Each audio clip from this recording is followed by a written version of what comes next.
Hi everyone. Professor Abramani wants us to analyze two opinions. Should Iran get a nuclear bomb or not?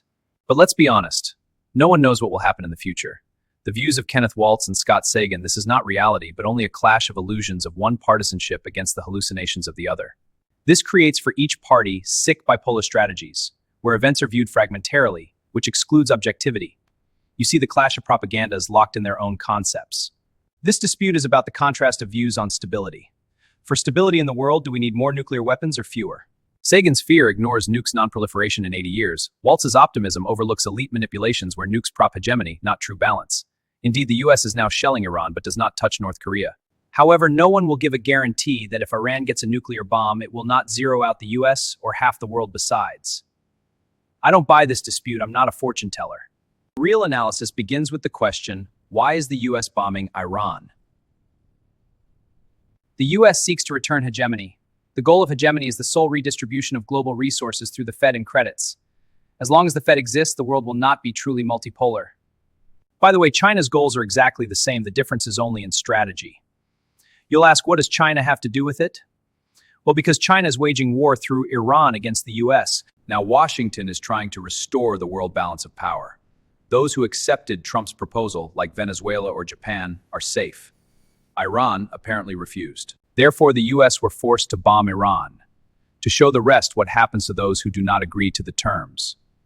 This is a question US status and reputation. Next, we should ask, what is the logic of this war? And how frightening is the palette of its methods? The media space is filled with screams that Trump is trapped or that Putin is the main beneficiary. These are stories of the same level as belief in reptilians. Strikes on Iran can be a step toward US victory in the long-term strategy. Look at the map. Here we see the players who really turn the levers of history. There are only two of them, China and the US. Why only them? Because they have resources, technologies, and most importantly, readiness to use force. The rest of the countries are either vassals or proxy buffers.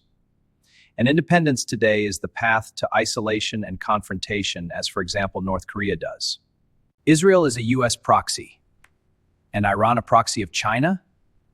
Or today it is better to say they are strategic partners with deep economic ties. Supporting Iran by buying 80–90% of its oil, China forces the US to spend billions of dollars on aircraft carriers in the Persian Gulf and intercepting Houthi missiles. Each intercept costs 10 to 20 times more than the missile itself.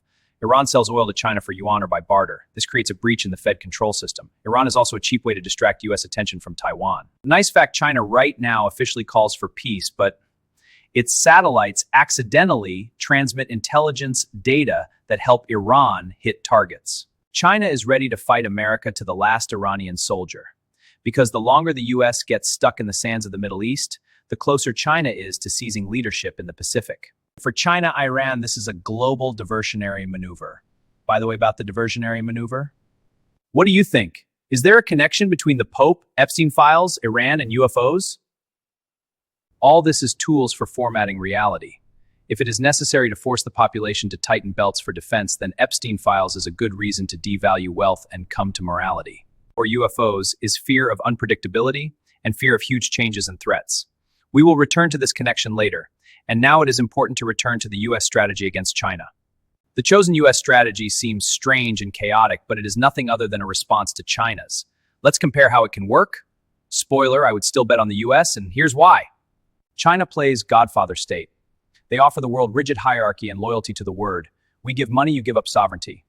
This strategy is vulnerable to sudden changes. Monoliths cannot bend. The US, on the contrary, oppose this with the Anaconda strategy. I prefer to call it Uncle Sam's. That very unpredictable relative who can smile at the family dinner and a minute later flip the table.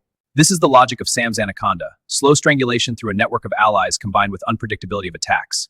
While Beijing built schemes for decades, the sudden strikes of Washington break the Chinese algorithm. Iran put everything on Chinese investments, hoping that Beijing would protect it, but as we see in 2026, China so far only expresses deep concern, continuing to take Iranian oil for next to nothing. It seems that for now Iran has been sacrificed. So I assign them the strategy of payance. So why won't the US buy Iran? Because classical colonization is unprofitable in the modern economy. Proxy allies, will they themselves pay for their own security? Nice fact, BRICS didn't respond to the strikes on Iran. Why? Because In the world, there are only four truly influential international organizations: Fed, UNIA, and ICC, but in 2026, the US withdrew from 66 of them. Earlier, these institutions were created by Washington as tools to fulfill its goals. But why now they suddenly became set against the US? This is a result of a split inside the states themselves. The Democrats, supporting the nuclear deal with Iran, actually opposes the hegemony that the Republicans promote. We see a paradox. Global bodies have become hostages of the cold civil war inside the US. That is why they feed us the Pope and UFOs. And did Khomeini sleep with Epstein? These are tools of war inside the US for power. In conclusion, Professor Rahmani is waiting for forecasts. Here they are. We are observing a redistribution of world reserves, very similar to the situation before the Second World War. Back then, international institutions also fell. A world crisis with military actions awaits us, which will begin already in 2027. In it, the winner will be the one who withstands the pressure of multipolar chaos and retains control over technologies. From the point of view of international law, the justifications for these attacks on Iran are dubious. But on the eve of the big carve-up, many countries will try to grab a piece for themselves. Then it will be possible to hold professorial debates about which world was safer, multipolar, unipolar, or radioactive. The Waltz and Sagan dispute will resolve itself. Take care.